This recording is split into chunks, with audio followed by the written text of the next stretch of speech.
E o assunto dessa noite é sobre transplante renal. E para isso recebemos o Dr. Jonathan Feroldi. Acertei, doutor? Feroldi. Feroldi? Feroldi, perfeito. Isso. Doutor, quero agradecer ao senhor por estar conosco aqui essa noite, porque transmitir esse tipo de informação aos nossos telespectadores, para mim, é um propósito de vida. Maravilha. E para mim, como nefrologista, é um propósito de trazer de volta o transplante para a nossa cidade. Doutor, você é o nosso primeiro nefrologista aqui no programa. Legal, olha a responsabilidade, né? Doutor Jonathan, satisfação estar aqui, e eu acho que é uma coisa que tenho certeza que sempre vai ter alguém na família que vai ter um problema. Eu tive com a minha mãe, né? Passou muito tempo na mão do nefrologista também. Enfim, a gente tem bastante dúvidas aqui, tem bastante curiosidade aqui para tirar com o senhor, para que a gente possa passar para o nosso público. Maravilha. Realmente as doenças renais, elas estão cada vez mais prevalentes, né? Até porque as principais doenças que vão levar a problemas renais é a hipertensão e diabetes, que são as doenças mais relevantes hoje na população, né? E eu, particularmente, já fiz hemodiálise, doutor. E na época que eu fazia, eu percebia que as clínicas eram 2 turnos. E houve uma crescente muito grande, 2, 3, 4 turnos de madrugada. As clínicas de hemodiálise estão funcionando, então percebe-se que houve uma evolução muito grande nas doenças renais. Sim, cada vez mais a gente tem, vamos dizer, maneiras de manter a vida dos nossos pacientes, né? E isso é bom, eles estão vivendo mais, mas por estarem vivendo mais também, cada vez mais pacientes que precisam de hemodiálise. Eu fiz minha residência médica na USP de Ribeirão Preto, e você falou de ter 4º turno, lá a gente já chegou a ter 5º turno. Meu Deus. Então, realmente, era a máquina de diálise, ela funcionava 24 horas, fazendo 5 pacientes diferentes para conseguir dar conta da demanda, enquanto uma outra clínica não tinha essa vaga. Nossa. E, infelizmente, no nosso estado, a gente não tem atualmente o transplante renal, né?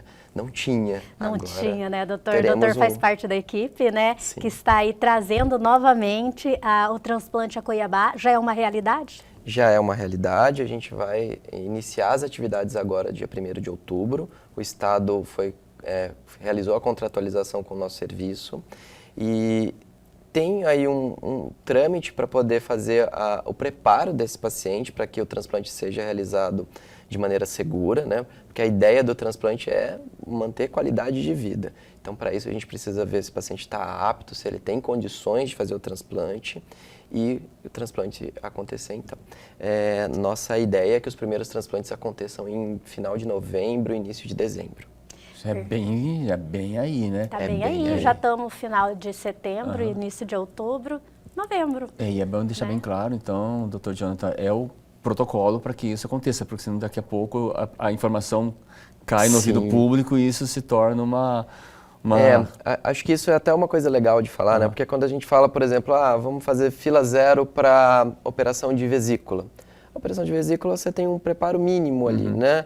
E cirurgiões capacitados, enfim, você vai, tira a vesícula e você consegue zerar uma fila. Agora, para transplante não é assim, né? Para transplante você precisa de um preparo maior. E o que é importante salientar é que assim, o transplante ele também é uma modalidade de terapia renal substitutiva. Então, hoje, esses pacientes que não estão transplantados, eles estão fazendo hemodiálise em clínicas de diálise, que estão com seus 4º turnos, né? Esses pacientes estão sendo assistidos, eles não vão morrer pela falta do transplante. Então, o transplante é uma modalidade diferente, lógico, que vai garantir para eles uma melhor qualidade de vida. Então, para isso, a gente tem que deixá-los preparados. Um exemplo, como o diabetes é o principal causador de doença renal, também temos muitos pacientes diabéticos fazendo diálise. E o diabetes também faz coronariopatia. Então, eu preciso ter certeza que esse paciente, por exemplo, não vai infartar durante uma cirurgia de transplante. Então, por isso, ele precisa passar por uma avaliação com o nefrologista, com o urologista, com o cardiologista, para que a gente tenha certeza de que ele está bem clinicamente para que possa ser submetido ao transplante. E não é só também a equipe médica. Eu preciso ver se a parte mental desse paciente está bem. Isso que eu ia perguntar. Exatamente. Então ele vai passar por uma psicóloga, ele vai passar por uma assistente social, ele vai passar por uma enfermeira, porque eu preciso ter certeza que, uma vez feito o transplante, ele vai tomar as medicações, vai entender da importância do segmento. Então é todo realmente um preparo para que o transplante aconteça de maneira... Acredito que a Pâmela vai saber falar isso com muito mais propriedade para a gente, porque você Eu sou vivenciou transplantada isso, renal né? duas vezes e como eu comentei antes, é um propósito de vida para mim levar esse tipo de informação aos nossos telespectadores, porque eu vivenciei toda... desde a hemodiálise, todo o processo, né? todo o processo, eu era uma criança de 11 anos E que já hemodiálise não fazia é fácil, né, hemodiálise, Pamela? entendeu? Não é Então eu fácil. era a única criança. E quando surgiu outra criança, ela inclusive transplantou primeiro que eu, e essa criança veio a não tomar os remédios e perdeu o rim. Entendeu? Então, por isso, existe uma equipe multidisciplinar, né, doutor? Exatamente. Para fazer esse preparo do paciente. E é um caminho, né? Assim, eu, no caso, tive a felicidade de ter dois. Eu até meio que emociono. Não sei se vocês estão sentindo a minha voz que começa a embargar. Eu tive a felicidade de ter 2 doadores, né? Sou transplantada renal 2 vezes. E tive a primeira doadora, minha mãe, em 96 e 2010. A segunda doadora, minha irmã, que foi 100% compatível comigo e que, como a médica, que não foi o Dr. Jonathan, né, porque na época não fazia transplante aqui em Mato Grosso, ela disse que eu ganhei na Mega Sena dos rins e que eu vou morrer velhinha com esse rim funcionando. E graças a Deus, o meu rim está perfeitamente funcionando. Mas não posso deixar, né, de lembrar que o rim transplantado, ele é uma evolução do tratamento, né, doutor? Ele não é uma cura. Exato. Então, a gente depende de medicações de alto custo, que são fornecidas pelo Estado, né? E eu passei pela época também que havia uma deficiência muito grande na falta de medicação do Estado, né? Então, vieram muitos pacientes a ter o seu rim comprometido pela falta de medicação do serviço público.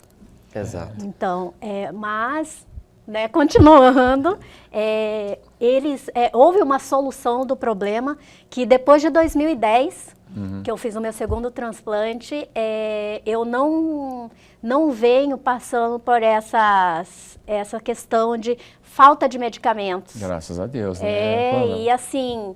pelo menos no setor de transplante renal, a medicação que eu, Pâmela Figueiredo, tomo, né, tá suprida todas as vezes que agora, gente, chega na minha casa, a medicação chega na minha casa e chega certinho, não tem faltas, não tem nenhuma intercorrncia.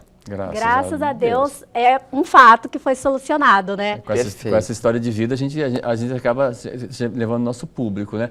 E sempre, assim, honrando sempre vocês, médicos, é louvável o trabalho de vocês, mas buscando aqui, voltando aqui ao princípio, a gente está falando dos rins, né? Qual que é a efetiva função do rim no corpo humano? O rim, ele faz várias funções no nosso organismo. Acho que a que todo mundo lembra é que ele é nosso filtro, né? Então, a gente vai se alimentar, desses nutrientes vão sair impurezas, essas impurezas vão ser primeiramente metabolizadas pelo fígado, e então o rim que vai fazer a remoção delas do nosso corpo. Com a falha do rim, essas impurezas se acumulam e isso pode levar a sintomas de falência dos rins, como diarreia, náusea, vômitos e sonolência. Mas o rim também controla outras funções, como funções hormonais. Então, por exemplo, muito se fala hoje de vitamina D, né? É o rim que faz a ativação da vitamina D. Então, ele transforma a vitamina D em calcetriol, que é um hormônio muito importante para o controle do metabolismo do osso. E ele também faz um feedback com uma glândula que a gente tem aqui, chamada paratireoide, que também faz o metabolismo do osso. Então, o rim, além de eliminar as impurezas do nosso organismo, ele também auxilia nesse metabolismo do osso.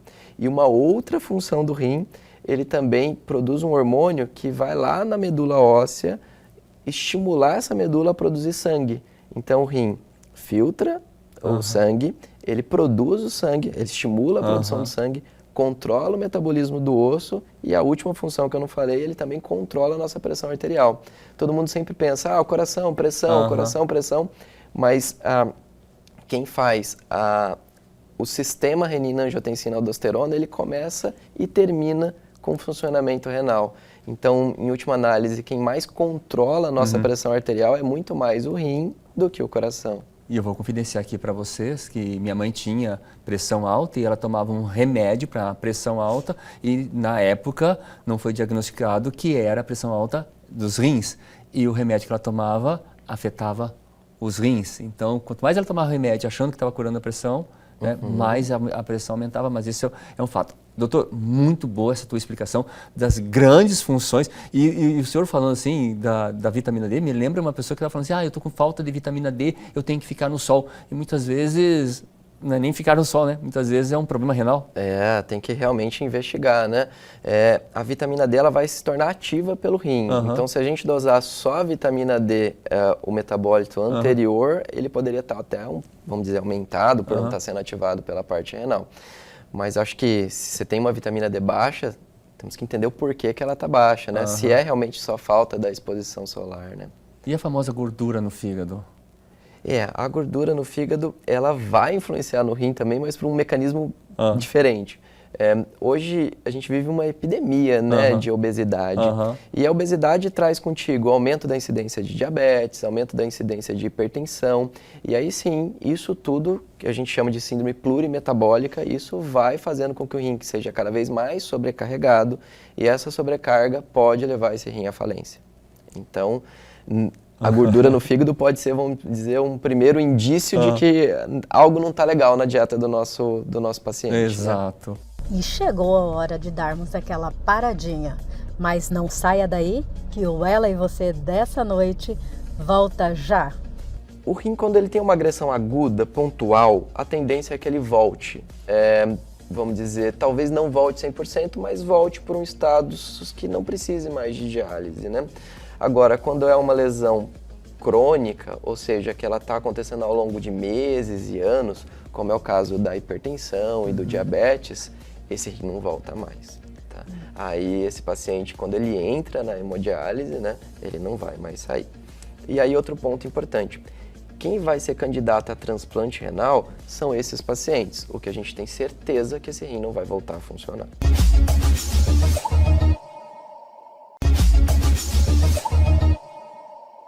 Doutor, o senhor falou de vitamina D.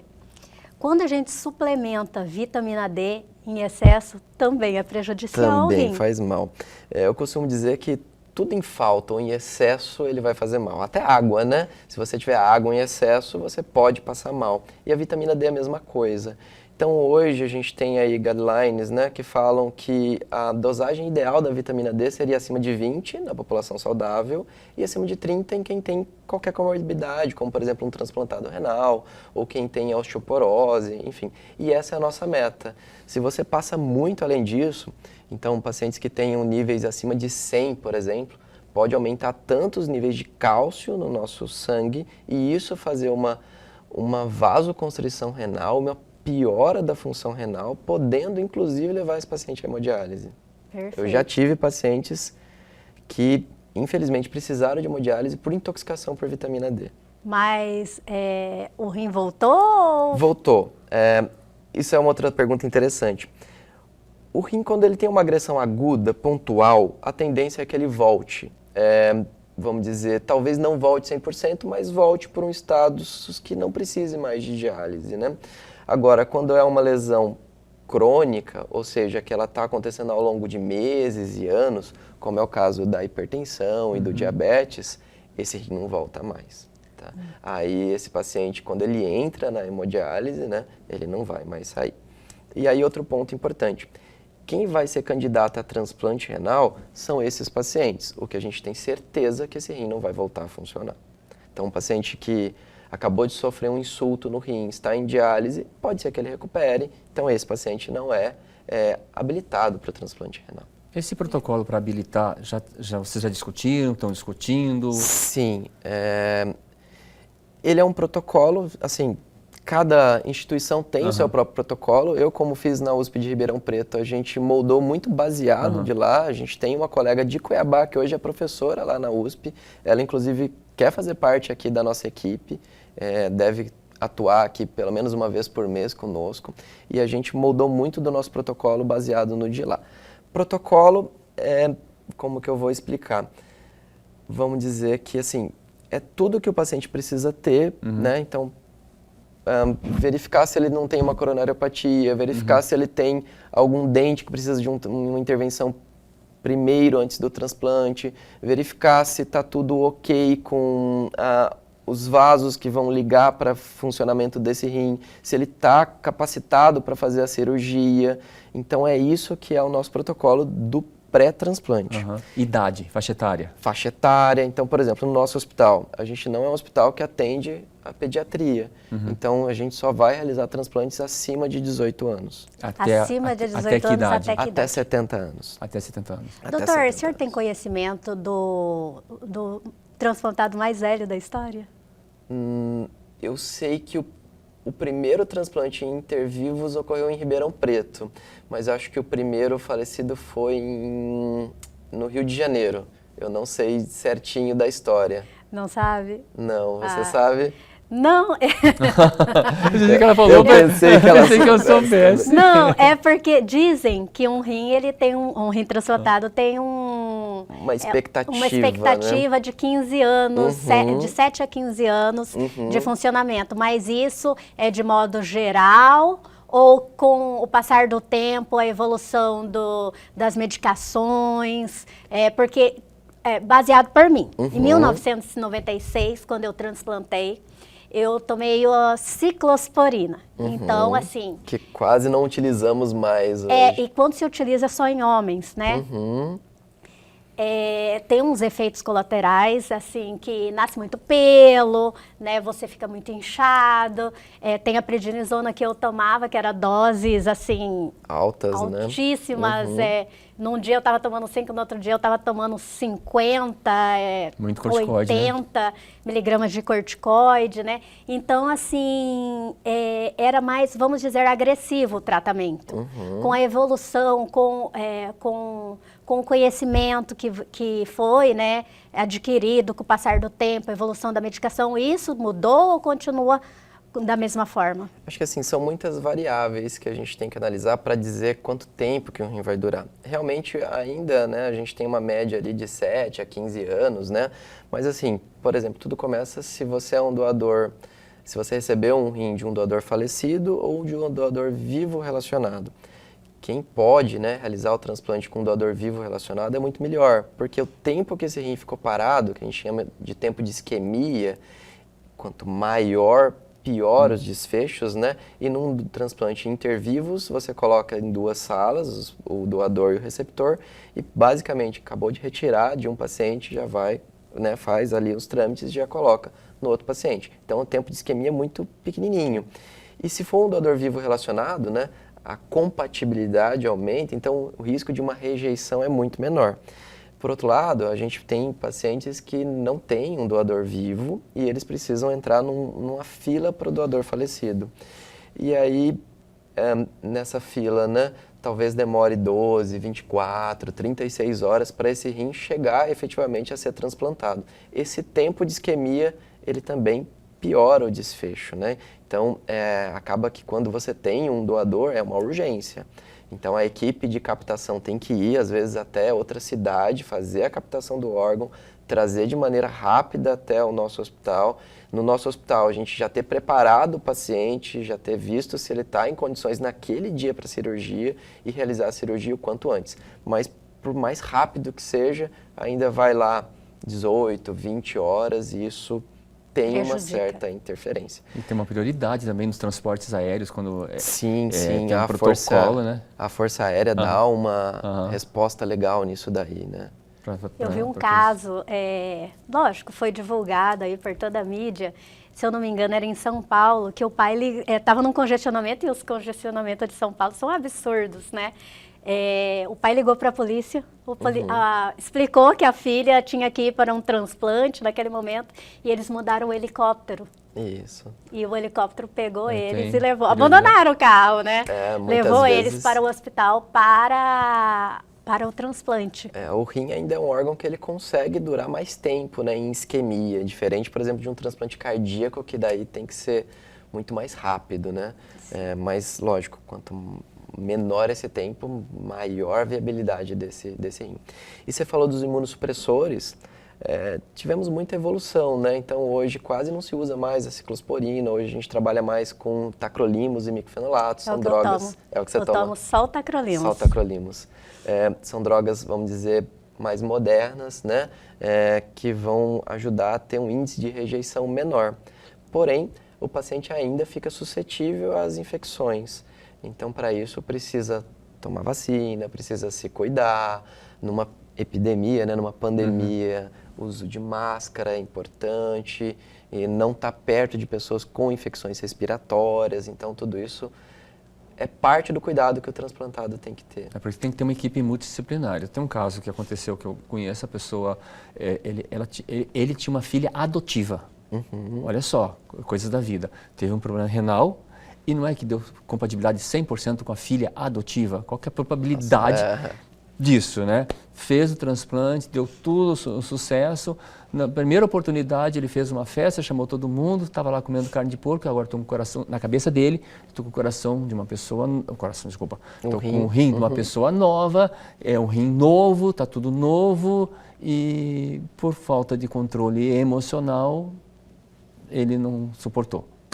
Ele veio a óbito. Então, é justamente por isso que é muito importante a equipe multidisciplinar. E aqui você relatou um caso e ela relatou também a questão das medicações. Então veja que vai até além da própria equipe multi, né? Você precisa do governo fornecendo as medicações, não deixando falhar. Você precisa do hospital ter esse entendimento de que chegou um transplante, as salas cirúrgicas têm que estar liberadas. Você precisa do entendimento, por exemplo, dos apoios, né?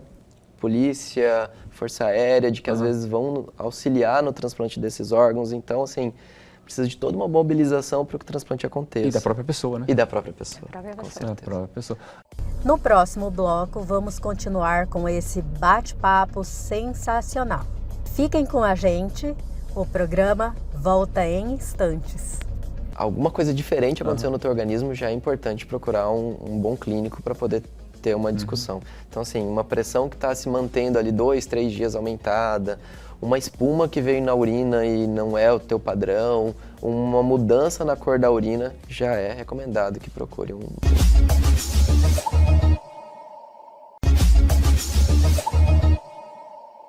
O que fazer para evitar doenças renais?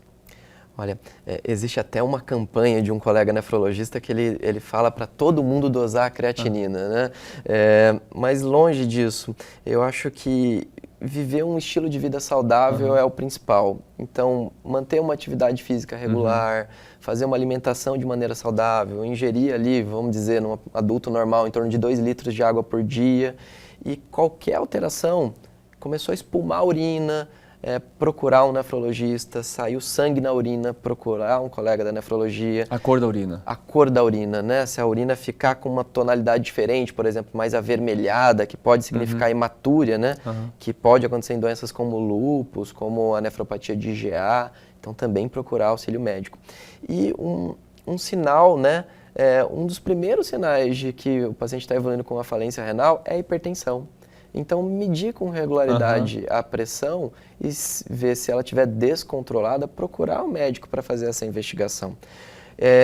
E hoje a gente tem inclusive relógios que medem a pressão. Alguns relógios já são até validados pelo FDA, pela agência europeia, que realmente eles medem com uma certa eficácia essa pressão. Então, quem tem esses relógios digitais, né, pode fazer a calibragem deles e está medindo ali, vamos dizer, toda semana a sua pressão, e se a pressão estiver regularmente mais elevada, procurar um colega clínico, cardiologista ou nefrologista para que possa fazer a investigação. O senhor falou da creatinina.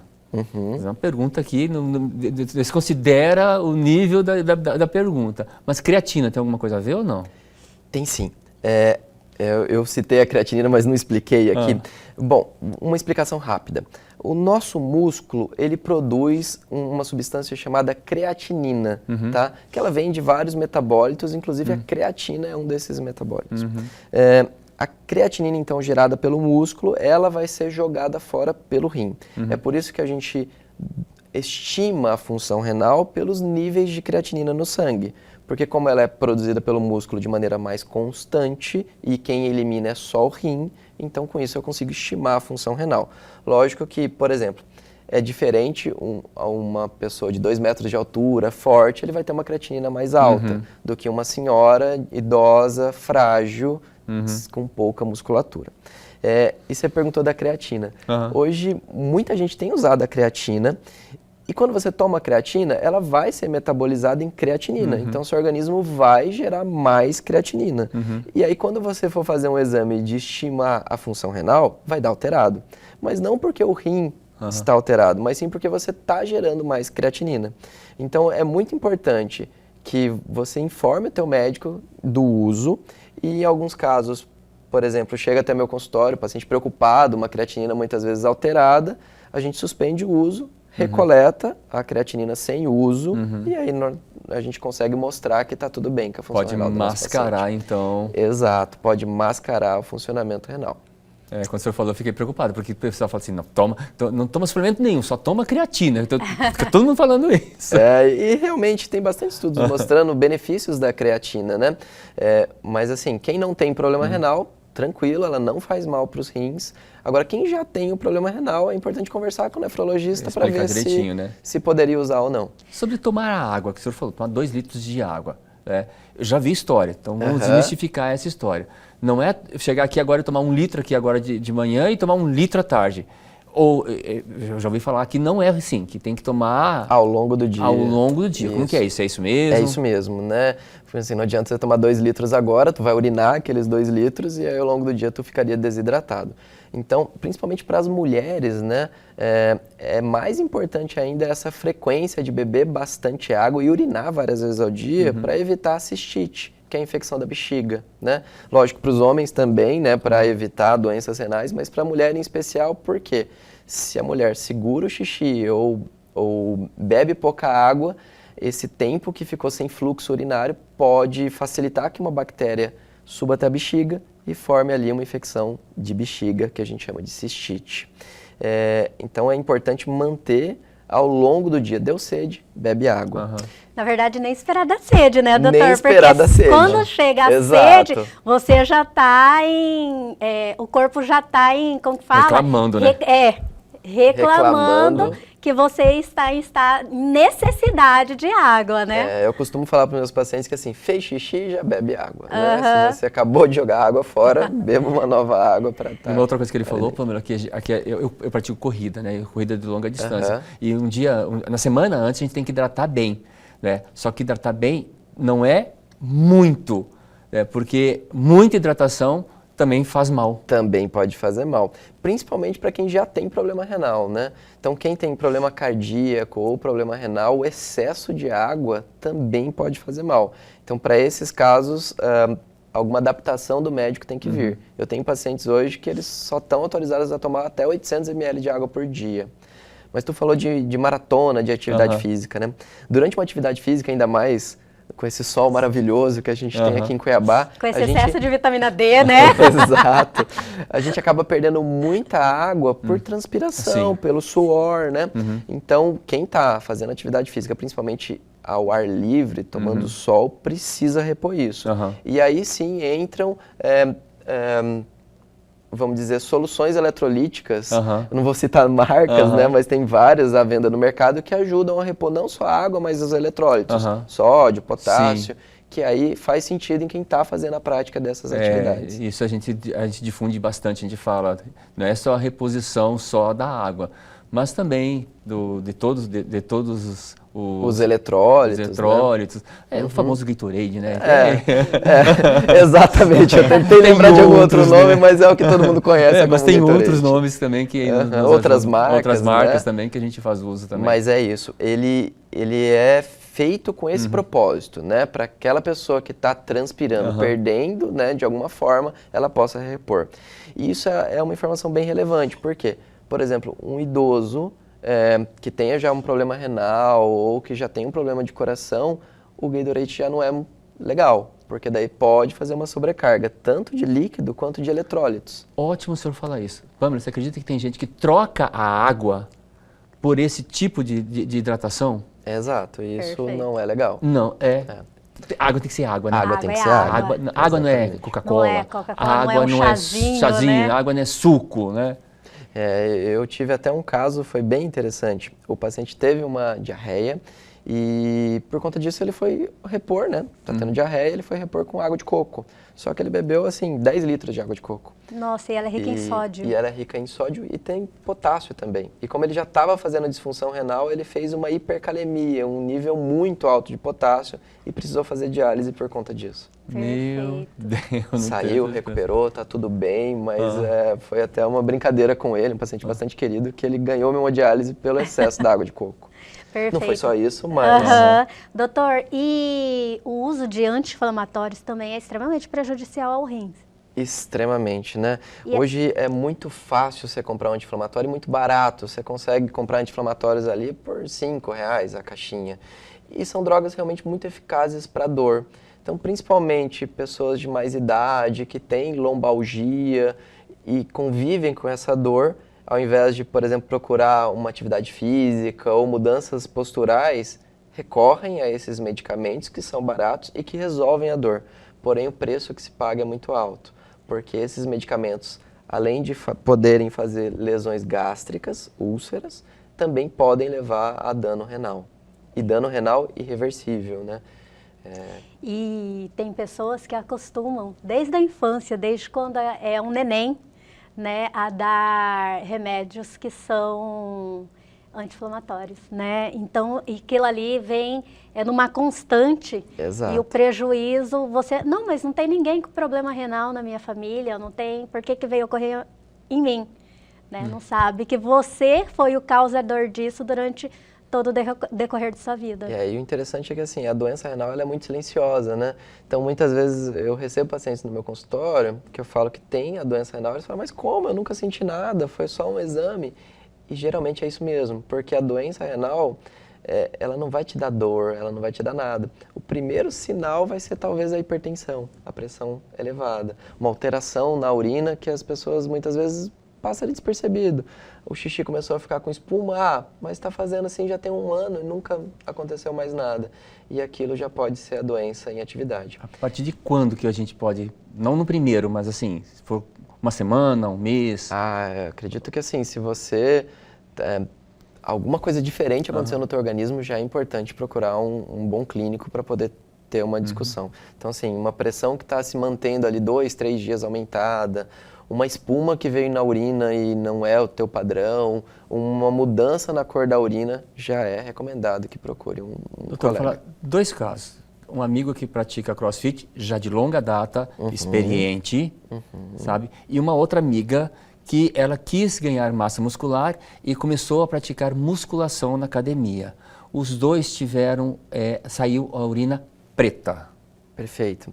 Essa urina preta a gente chama de rabdomiólise. E foi exatamente, que eu não ia saber falar esse nome, foi exatamente isso que os dois tiveram. Exato. Isso é uma lesão do músculo.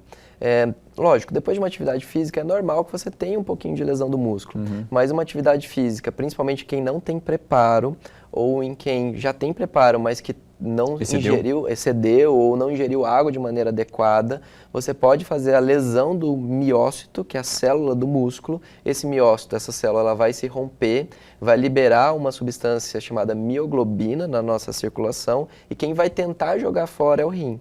Só que ele tem um limite, ele não consegue jogar isso fora se isso estiver em abundância no organismo.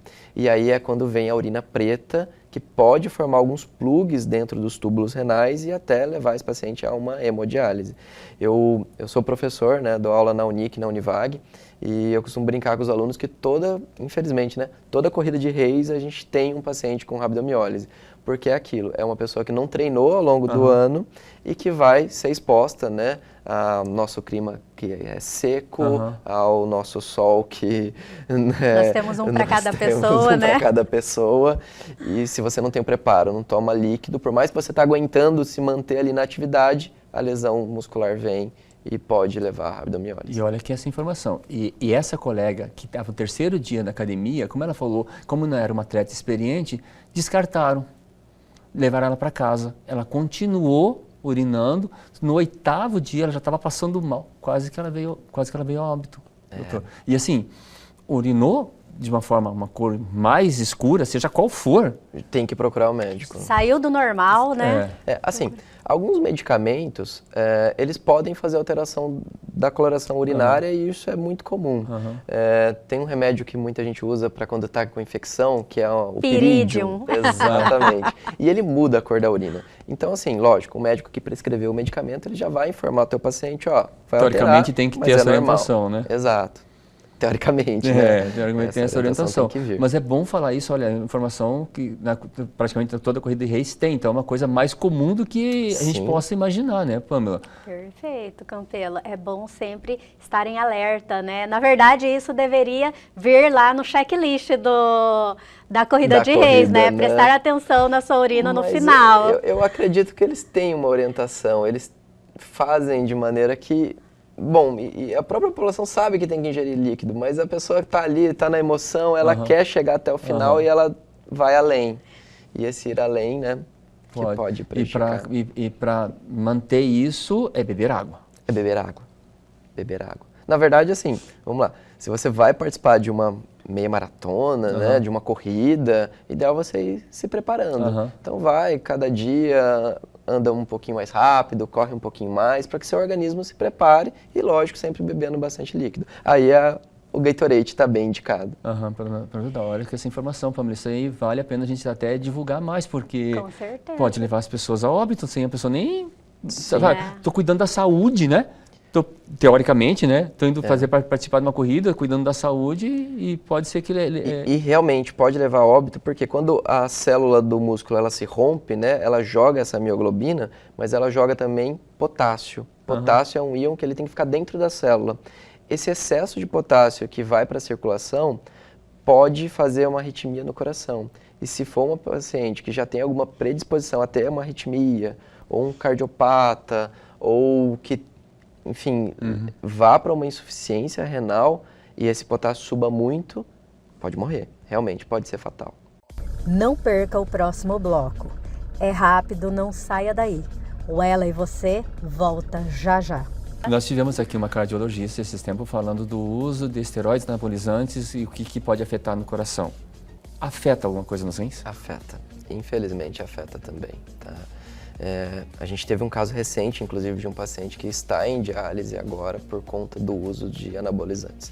Assim, não é tomar um anabolizante que vai fazer com que ele entre em diálise, mas o excesso, o abuso, o uso de maneira indiscriminada, sem acompanhamento médico, enfim, pode culminar não só com uma cardiomiopatia hipertrófica, que é a doença do coração, né, como também com a falência dos rins.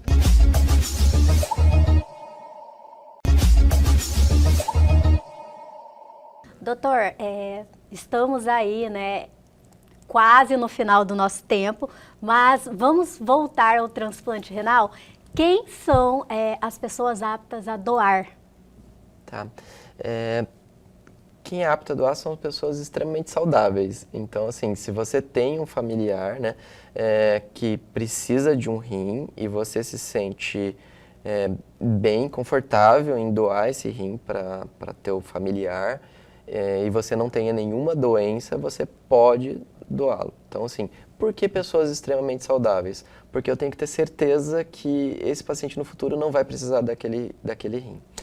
Nós temos 2 rins, né? Então, uma pessoa consegue sobreviver com um rim só, não tem alteração de expectativa de vida, desde que não seja uma pessoa que tenha obesidade, diabetes, uma hipertensão não controlada, vários cálculos renais. Então, se você tem qualquer uma dessas patologias, você não pode doar o teu rim. E existem doenças hereditárias também que você não pode doar, né? Exato.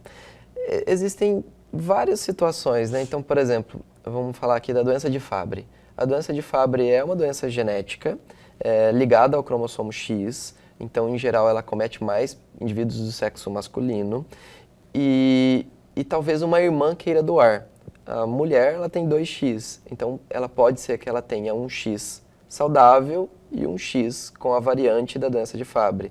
Então, talvez ela não seja a melhor doadora. Então, a gente poderia pesquisar uma outra irmã, ou uma tia, ou uma mãe, ou o pai, enfim, para que pudesse ser o doador que não tenha a variante, para que essa pessoa tenha certeza que não vai precisar desse rim. Perfeito. Quando a minha irmã doou o rim para mim, ela precisou expressar a vontade dela judicialmente em doar. Ainda esses processos continuam da mesma forma? Continuam, você precisa ter um termo, né, de que você entende o que é aquilo e, lógico, você passa também por uma avaliação multidisciplinar. Então, por exemplo, passou com um psicólogo, o psicólogo viu que você não está confortável com aquilo, o próprio psicólogo ele tem a capacidade de falar, ó, esse doador ele não está apto ou ele não está tendo entendimento sobre o que é o ato da doação. Vou falar uma coisa para vocês, vocês já tiraram um novo documento, um novo RG? Não. Não. Então, quando a gente vai tirar, eles fazem essa pergunta, você é doador, sim ou não? E na lata, você tem que responder, né? E aí? Responde sim, sou doador, ou responde não. Né, vai lá, no seu novo documento já vai sair se você é doador ou não. Mas é bom que eles explicam. Isso não significa que você vai doar. Exato. A legislação brasileira hoje, por mais que você expresse a tua vontade de doar, quem decide é a sua família. Foi exatamente o que eles explicaram. Então, se você, enfim, você tem um familiar em morte encefálica, por mais que ele manifestou o desejo dele de doar, é você como familiar que vai autorizar ou não. Então é muito importante que, assim, por mais que exista no documento, né, você informe seus familiares, ó, eu quero doar meus órgãos se acontecer alguma coisa comigo. Doutor, o senhor falou que vai começar aqui em Mato Grosso, né, vai ser aqui em Cuiabá? Aqui em Cuiabá, no Hospital São Mateus. Hospital São Mateus. Para quem quiser já se inteirar do assunto, quiser saber como é que vai ser formado esse protocolo, se vai ter fila, se não vai ter fila, deve procurar quem e a partir de quando? Perfeito. Você vai procurar o seu próprio nefrologista. Então, o teu nefrologista, a tua clínica que hoje faz a hemodiálise, é ela que, através da assistente social, toda clínica de diálise tem uma assistente social, ela vai te listar para poder ser candidato ao transplante.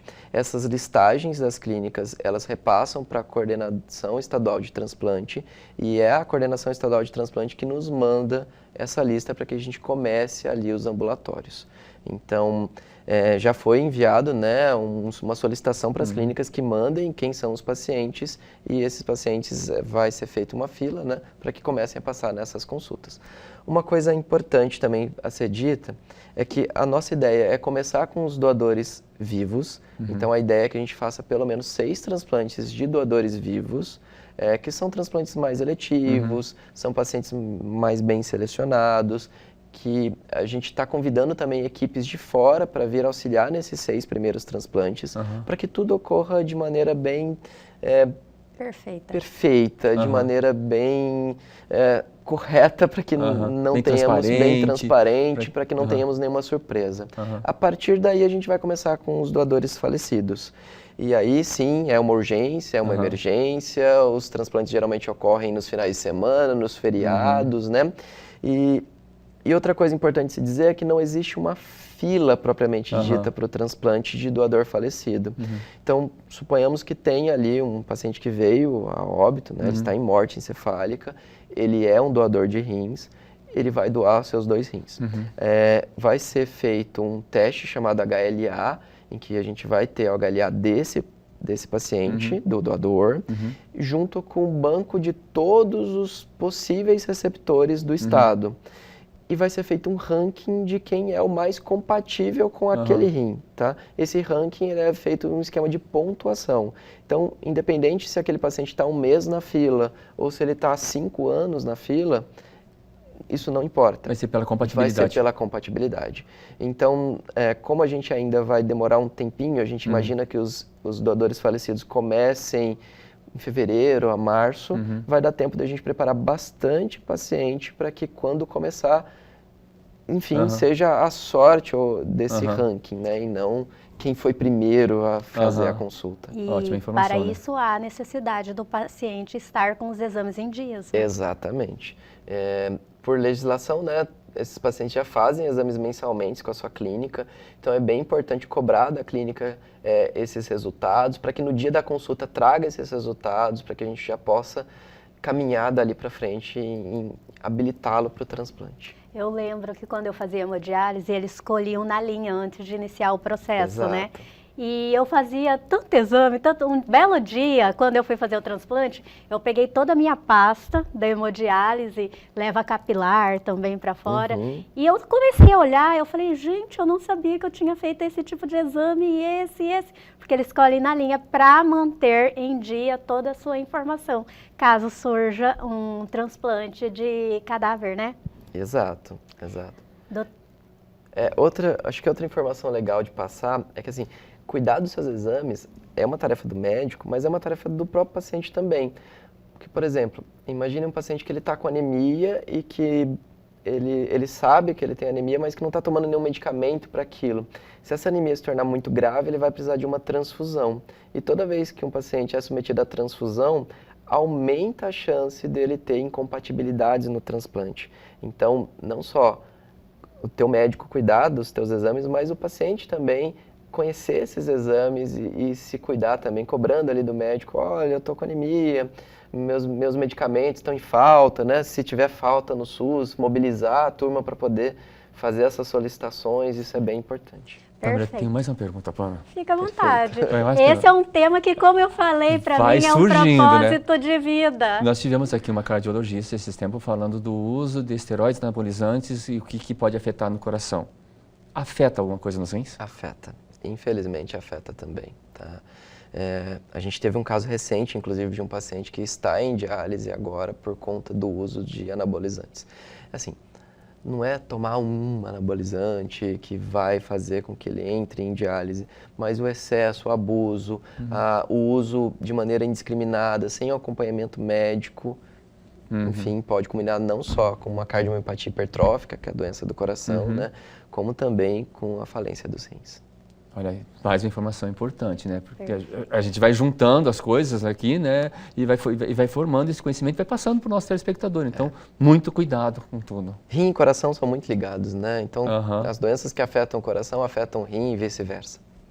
E doutor, o senhor faz parte da equipe de cirurgia ou o senhor só clínica? Não, é assim, a gente tem os nefrologistas, que é a parte que faz o pré-transplante e o pós-transplante, e a equipe cirúrgica, que são os urologistas, que é quem vai estar na sala cirúrgica na hora do transplante. Mas a gente brinca, né? A gente vai ver o antes, a gente vai ver o depois, mas o durante, né? Quem vai ser o protagonista daquele momento é o urologista. E é um profissional, enfim, que naquele momento ele é extremamente importante, porque imagina do que eu disse, né? O doador falecido, quanto mais rápido o transplante acontece, melhor. Então é ele que vai no Natal, no Ano Novo, num feriado, tá lá com a sua família, receber um telefonema, olha, para tudo que tem um rim chegando e você precisa estar lá para transplantar. Eu fico imaginando, né? Abrir a pessoa e ali onde faz toda a canalização do sangue, da urina. Eu não consigo nem imaginar. Estou tentando imaginar como é que é tirar e colocar outro. É um procedimento, vamos dizer, não é tão complexo quanto parece, a grosso modo, mas não é tão simples também.